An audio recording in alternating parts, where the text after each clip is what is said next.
আসসালামু আলাইকুম viewers, welcome to my new YouTube channel Sajjad ভাই টেকনিক্যাল সাপোর্ট 01।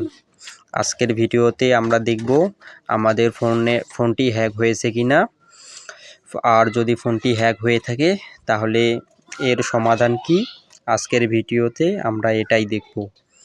আর ফোন হ্যাক হয়েছে কিনা সেটা জানার জন্য ডায়াল প্যাড অপশনে গিয়ে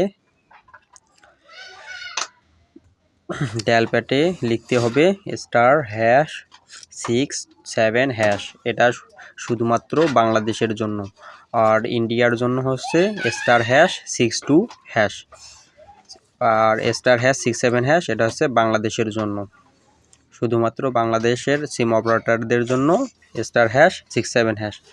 লেখার পর ডায়াল অপশনে ক্লিক করব। ক্লিক করার পর আপনাদের যে অপারেটর সিম আছে ওই অপারেটর সিমটা অপশনটি সিলেক্ট করলে কিছু সময়ের মধ্যে এরকম অপশন চলে আসবে। এখানে দেখাইতেছে যে voice not forwarded, data not forwarded, fax not forwarded, SMS not forwarded, সবগুলো অপশনেই নট ফরওয়ার্ডেড দেখাইতেছে। এরকম যদি দেখায় তাহলে আপনাদের ফোনটি হ্যাক হয়নি। আর যদি দেখায় যে ফরওয়ার্ডেড অপশনটি আসে, এখানে নট ফরওয়ার্ডের জায়গায় ফরওয়ার্ডেড আসে, তখন আপনাদের বুঝতে হবে যে ফোনটি হ্যাক হয়েছে।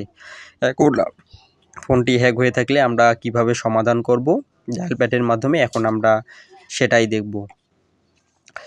যদি হ্যাক হয়ে থাকে তাহলে ডায়াল প্যাডে পুনরায় ফিরে এসে লিখতে হবে #002#।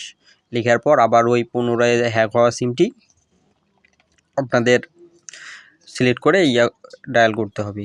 ডায়াল করার কিছু সময়ের মধ্যে দেখাবে যে এরকম অপশন চলে আসবে যে call forwarding connection problem is invalid MMI code, অর্থাৎ আপনাদের হ্যাক অপশনটি অটোমেটিকলি বন্ধ করে দেওয়া হয়েছে।